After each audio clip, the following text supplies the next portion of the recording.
Hello dear students. In this video we are going to learn about Ampere circuital law. Just as Gauss law is the alternative form of Coulomb's law in electrostatics, similarly here we have Ampere circuital law as alternative form of Biot-Savart's law in magnetism. This law basically gives the relation between magnetic field and the total current which produces the field. जो भी current flow कर रहा है उस conductor में, उस conductor में जो करंट फ्लो हो रहा है उसकी वजह से एक मैग्नेटिक फील्ड डेवलप होगी। तो उस कंडक्टर में जो भी मैग्नेटिक फील्ड जो भी करंट फ्लो कर रहा है और उसकी मैग्नेटिक फील्ड क्या होगी, उन दोनों के बीच में ये हमें रिलेशन बताता है। क्या कहता है ये Ampere circuital law? Let's see. It says that the line integral of magnetic field, the line integral of magnetic field, ये यहाँ पर फील्ड मिसिंग है बेटा, line integral of magnetic field around any closed loop is equal to mu naught times the total current threading or passing through this closed loop or circuit. We can write closed loop or circuit. अगर मैं इसको mathematically लिखने की कोशिश करूं तो सबसे पहली बात तो ये लाइन इंटीग्रल नाम का टर्म आप पहली बार सुन रहे हैं बेटा, सिर्फ ये टर्म आप पहली बार सुन रहे हैं, हालांकि आपको ये पता है कि ये इंटीग्रल होता क्या है। कैसे? जैसे बेटा हम लोग वर्क डन निकाला करते थे और वर्क डन का फॉर्मूला क्या होता था? Integral of F dot ds। तो अगर मेरे पास कोई भी एक कार होती थी या कोई भी एक ऑब्जेक्ट होता था, इस ऑब्जेक्ट के ऊपर हम एक फोर्स लगाया करते थे और इसका displacement in the direction of force हम देखा करते थे। इसका displacement in the direction of force हम लोग देखा करते थे। तो इस फोर्स का इस लीनियर पाथ के अलोंग लगना, इस लीनियर पाथ के अलोंग अप्लाई हो रही है, उसकी एप्लीकेशन की वजह से हम इंटीग्रेशन करते थे और वही इंटीग्रेशन हमें क्या दे देता था? वर्क डन देता था। तो this is basically integral of F dot ds। और ये ds क्या है? This is a linear quantity. कैसी क्वांटिटी है? डिस्प्लेसमेंट है, तो डिस्प्लेसमेंट या तो x डायरेक्शन में होगा या y डायरेक्शन में होगा, तो ये एक लीनियर क्वांटिटी है। तो ये लीनियर क्वांटिटी होने की वजह से हम इसको क्या बोल देते हैं? लाइन इंटीग्रल बोलते हैं। अगर यही ds की जगह यहाँ dA लिखा हुआ होता तो उसको सरफेस इंटीग्रल बोलते कि भैया फोर्स का एरिया के साथ इंटीग्रेशन करना है, तो वो क्या हो जाता हमारा? वो सरफेस इंटीग्रल होता। फोर्स का अगर वॉल्यूम के साथ इंटीग्रेशन कर रहे होते, हम लोग dV लिख रहे होते हैं यहाँ पर, तो वॉल्यूमेट्रिक इंटीग्रेशन हो जाता। यहाँ पर एक ये लीनियर क्वांटिटी है कि जो भी आपका डिस्प्लेसमेंट है वो डिस्प्लेसमेंट एक पर्टिकुलर पाथ के अलोंग होता है, एक लूप के अलोंग होगा। तो ये जो है, ये जो वर्क डन है, इस वर्क डन को हम क्या बोल सकते हैं? इस वर्क डन को हम लाइन इंटीग्रल ऑफ फोर्स भी बोल सकते हैं, लाइन इंटीग्रल ऑफ फोर्स। और अगर यही क्लोज्ड लूप के अलोंग हो, मतलब ये स्ट्रेट ना हो करके इस पाथ के अलोंग होता कि यहाँ पर हमारी कोई भी एक कार है, वो कार हमारी मूव कर रही होती और ये मूव करते हुए इस पूरे पाथ को एक क्लोज लूप के अलोंग मूव कर रही होती। हालांकि वर्क डन एक क्लोज पाथ के अलोंग हमें कितना मिलेगा? 0 मिलेगा। लेकिन यहाँ पर जो क्लोज लूप की बात हो रही है, मैं उसके बारे में डिस्कशन करने की कोशिश कर रहा हूँ। तो अगर ये क्लोज लूप की बात होती तो यहाँ पर अगर मैं एक 0 लगा देता बेटा, तो ये क्या हो जाता? ये अराउंड दी क्लोज्ड लूप होता ये मेरा वर्क डन। तो यहाँ पर इस तरीके की कोई भी नई फिजिकल क्वांटिटी तो नहीं पढ़ रहे हैं। ये क्या कहना चाह रहे हैं कि अगर मान लीजिए मेरे पास कोई भी मैग्नेटिक फील्ड है और उस मैग्नेटिक फील्ड का अगर मैं लाइन इंटीग्रल निकाल लूं, लाइन इंटीग्रल मतलब dl लेंथ के अलोंग इंटीग्रेशन होगा, एरिया के अलोंग इंटीग्रेशन होता तो सरफेस इंटीग्रल होता, वॉल्यूम के अलोंग इंटीग्रेशन होता तो वॉल्यूमेट्रिक इंटीग्रेशन होता। यहाँ पर ये लाइन इंटीग्रेशन है तो dl ले लिया मैंने। अराउंड एनी क्लोज्ड लूप, और क्लोज्ड लूप का मतलब एक 0 लगा दो। दिस सिंबलाइज कि आप जो ये इंटीग्रेशन कर रहे हैं, ये इंटीग्रेशन आप एक क्लोज्ड लूप के अलोंग करेंगे। This must be equal to mu naught times the total current threading और passing through the loop. What is this mu naught? This mu naught is called permeability. इसको हम क्या बोलते हैं? Permeability of free space.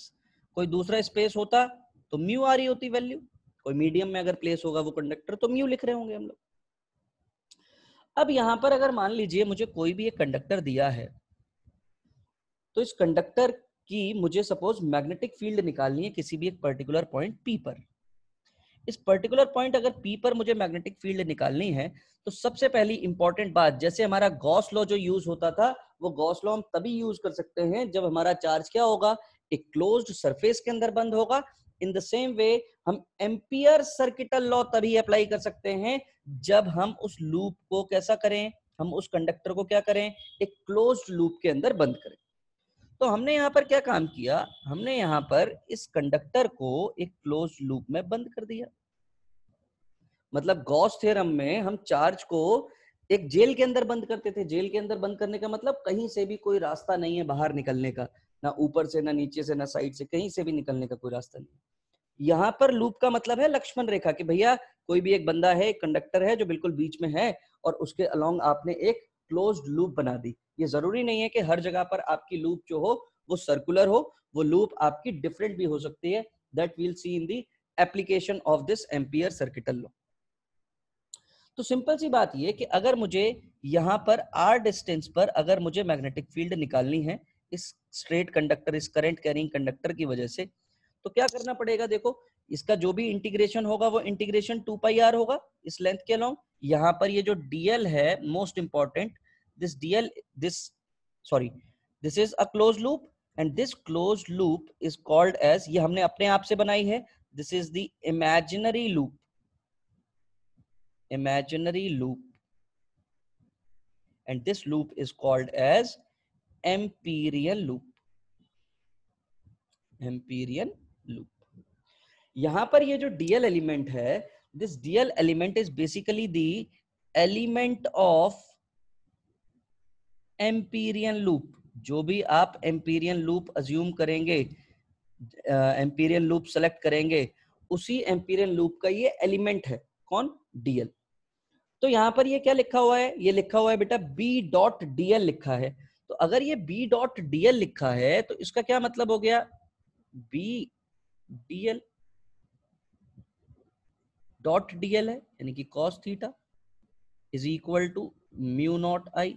इसको बिल्कुल मैंने आपको इस वर्क डन वाले फॉर्मूले से, क्योंकि 11th स्टैंडर्ड में हमने ये वर्क डन वाला फॉर्मूला पढ़ा है, और ये जो फॉर्मूला है ये बिल्कुल लाइन इंटीग्रल ऑफ फोर्स कहलाता है बेटा। तो in the same way line integral of magnetic field का मतलब B dl cos थीटा हो जाएगा। Here this theta is basically the angle between magnetic field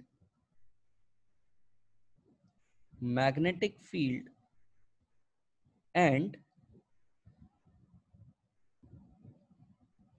the element of Amperian loop। मतलब ये कि यहां पर जो भी मैं डीएल एलिमेंट जो अज्यूम करूंगा, वो डीएल एलिमेंट यहां पर मुझे एम्पीरियन लूप के ऊपर अज्यूम करना है। Means DL element is on the Amperian loop, Whereas Biot Savart's law में भी हमारा एक डीएल एलिमेंट होता था बेटा, mu naught upon 4 pi I DL sine theta upon R square. इस केस में ये जो डीएल एलिमेंट हुआ करता था, this is the current element of a conductor only. तो यहाँ पर तो ये जो कहानी डीएल की होती थी वो कंडक्टर के ऊपर होती थी, यहाँ पर ये जो डीएल की कहानी है ये एम्पीरियन लूप के ऊपर है। तो मतलब सबसे पहले अगर जब कभी भी मुझे कोई भी एक कंडक्टर मिलेगा, उस कंडक्टर को सबसे पहला काम करना पड़ेगा कि मुझे उसको एक एम्पीरियन लूप में बंद करना पड़ेगा। उसके बाद फिर मुझे एक पर्टिकुलर पॉइंट, जिस भी पॉइंट पर मुझे मैग्नेटिक फील्ड निकालने को दी जाएगी, वहीं पर मैं एक डीएल एलिमेंट सेलेक्ट करूंगा। डीएल एलिमेंट सेलेक्ट करने के बाद I will see the direction of magnetic field and I will see the direction of the current empyrean element of Amperian loop.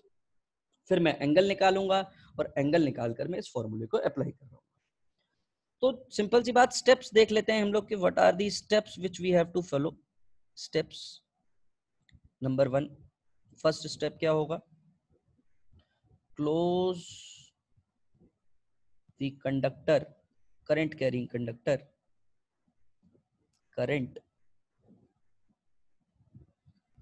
carrying conductor in imaginary loop. बंद कर दिया। इसी तरीके के स्टेप्स बेटा हम लोगों ने गॉस लॉ में भी देखे थे। तो सबसे पहला काम हमें इसको क्लोज कर लेना है। Second step, select element on Empyrean loop.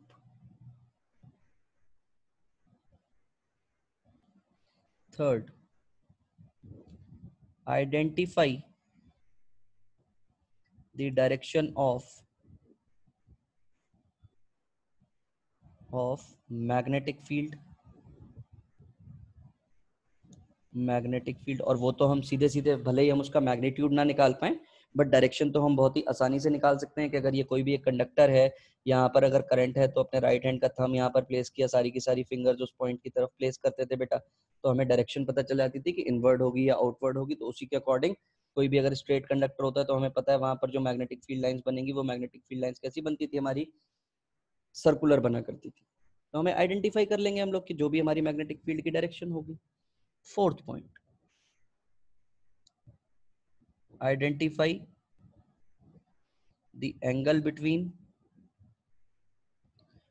B and DL. B और DL के बीच में आप एंगल आइडेंटिफाई करेंगे। Fifth point is very important. और फिफ्थ पॉइंट क्या कह रहा है, यहां पर देखो एक स्टेटमेंट लिखी हुई है बेटा, टोटल करंट थ्रेडिंग और passing through this close loop. मतलब ये कि जो भी आप एम्पीरियन लूप बनाएंगे, जो भी आपने एम्पीरियन लूप बनाई है, उस एम्पीरियन लूप के थ्रू कितने बार करंट अंदर से बाहर की तरफ जा रहा है, जितने बार भी करंट अंदर से बाहर की तरफ जाएगा उतने टाइम्स आप उस करंट को मल्टीप्लाई कर देंगे। जैसे अगर मान लो ये n टाइम्स गया तो ऑब्वियस सी बात है आप इसी फॉर्मूले में किससे मल्टीप्लाई कर रहे होंगे, इसको n से मल्टीप्लाई कर रहे होंगे। मतलब ये कि अगर मान लीजिए ये करंट एक बार गया है तो आप यहां पर 1 इंटू आई लिख रहे होंगे, अगर ये 10 बार गया है तो 10 इंटू आई लिखेंगे। तो मतलब फिफ्थ स्टेप क्या हो जाएगा हमारा, identify the number of times current passed through the loop,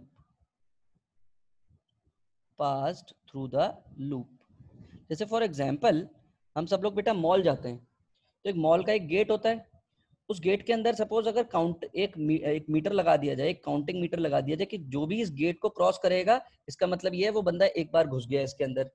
जब ये बंदा एक बार इसके अंदर से घुस गया तो एक आउट गेट होता है, ये बंदा बाहर आ गया, फिर एक बंदा यहाँ से घुसा वो बंदा बाहर आ गया, फिर एक बंदा यहाँ से घुसा वो बंदा बाहर आ गया, फिर एक बंदा। तो ये जितने बार भी, जैसे अगर 10 बंदे अगर यहाँ से एंटर किए हैं, 10 people have entered into the mall, तो ऑब्वियस सी बात है यहाँ पर मुझे रीडिंग कितनी दिखाई दे रही होगी, 10, और वो कितनी वैल्यू थी, पर पर्सन था, तो यानी कि टोटल कितने पर्सन एंटर हुए मॉल में, 10% एंटर हुए। यहाँ पर जो भी आपकी एम्पीरियन लूप होगी, उस एम्पीरियन लूप से पास होने वाली चीज क्या होगी, करंट। कितने बार पास हुआ, एक बार, दो बार, तीन बार, चार बार। तो ऑब्वियस सी बात है जितने भी टाइम्स वो पास हुआ होगा, we have to count those numbers, we have to identify the number of times current passed through the loop. And sixth is apply Ampere's circuital law।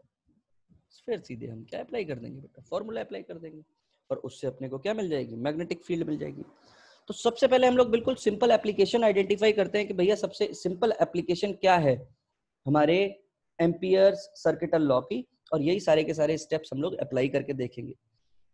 So this is the first application, that is magnetic field due to infinitely long straight conductor. अब अगर मान लीजिए कोई भी एक straight conductor है और वो इनफाइनाइटली लॉन्ग है, हमने यही एग्जाम्पल क्यों लिया, या सबसे पहले हमारे 12th स्टैंडर्ड के सिलेबस में सबसे पहली एप्लीकेशन यही क्यों है, क्योंकि ये हमें पहले ही एक बार बायो-सेवर्ट्स लॉ में हम लोग इनफाइनाइटली लॉन्ग स्ट्रेट कंडक्टर के लिए मैग्नेटिक फील्ड निकाल चुके हैं, और वो मैग्नेटिक फील्ड हमें कितनी मिली है, μ0I/2πr मिली है। अगर हमें यही मैग्नेटिक फील्ड मिली है तो ऑब्वियस सी बात है हम ये चेक करेंगे कि क्या हमें एम्पियर सर्किटल लॉ से भी हमें यही मैग्नेटिक फील्ड मिलती है या नहीं मिलती। हमने क्या काम किया, हमने यहाँ से आई अमाउंट का करंट फ्लो कराया, ये straight current carrying infinitely long straight current carrying conductor है। एक पर्टिकुलर पॉइंट पी पर हमें मैग्नेटिक फील्ड निकालने को बोली गई। तो सबसे पहली चीज तो ये कि जो भी पर्टिकुलर पॉइंट पर यहाँ पर हमें मैग्नेटिक फील्ड निकालने को बोली गई है उसी रेडियस का हम क्या बना लेंगे, उसी रेडियस का हम गॉसियन सरफेस बना सॉरी एम्पीरियन लूप बना लेंगे। ये एम्पीरियन लूप अलग अलग टिपिकल ज्योमेट्रीज जो हम एम्पियर सर्किटल लॉ से सॉल्व कर रहे होंगे हर एक के लिए अलग अलग होगी और हमें याद रखनी पड़ेगी कि हाँ स्ट्रेट कंडक्टर के लिए हमारी जो एम्पीरियन लूप होगी वो एक सर्कल होगी। बाकी और जो दो हमारी एप्लीकेशन है उन दोनों एप्लीकेशन में भी हम लोगों को बताया जाएगा कि we have to apply this kind of Amperian loop to solve the problem. तो उसमें कोई टेंशन नहीं लेनी है कि अगर कहीं पर भी स्ट्रेट कंडक्टर मिले तो समझ जाइएगा कि वहां पर जो भी आपको एम्पीरियल लूप बनानी है वो आपको एक सर्कुलर फॉर्म की एम्पीरियल लूप बनानी है। यहां पर हमने एक सर्कुलर फॉर्म की एम्पीरियल लूप बनाई, ये देखिए ये बन गई हमारी एम्पीरियल लूप। पहला स्टेप फॉलो हो गया, this was the first step, close the current carrying conductor in the imaginary loop, that is empyrean loop. Select element of empyrean loop. empyrean loop का एक एलिमेंट सेलेक्ट कर लेते हैं। तो मैंने सपोज यही एक एलिमेंट सेलेक्ट कर लिया, ये हो गया हमारा सेलेक्ट। इसको मैंने नाम क्या दे दिया, इसको मैंने सपोज नाम दे दिया DL, this is the element. Step 3, identify the direction of magnetic field. Obvious सी बात है मैग्नेटिक फील्ड की डायरेक्शन इधर है तो यहाँ पर जो भी हमारी डायरेक्शन होगी वो इनवर्ड होगी, यानी कि ये रही मेरी डायरेक्शन किसकी, मैग्नेटिक फील्ड की, और वो डायरेक्शन कैसी आई, इनवर्ड डायरेक्शन आई। डीएल की भी जो डायरेक्शन होगी वो भी डायरेक्शन मुझे इसी तरह से ये लूप घूमती हुई जा रही है तो ऑब्वियस सी बात है यहाँ पर भी जो डायरेक्शन होगी वो भी हमारी डायरेक्शन क्या होगी, सेम डायरेक्शन होगी, मतलब डीएल और मैग्नेटिक फील्ड दोनों की डायरेक्शन हमें सेम मिल रही है। So this was the third point, identify the direction of magnetic field. Now what is the angle between B and DL? Angle between B and DL, angle between B and DL is 0 degree,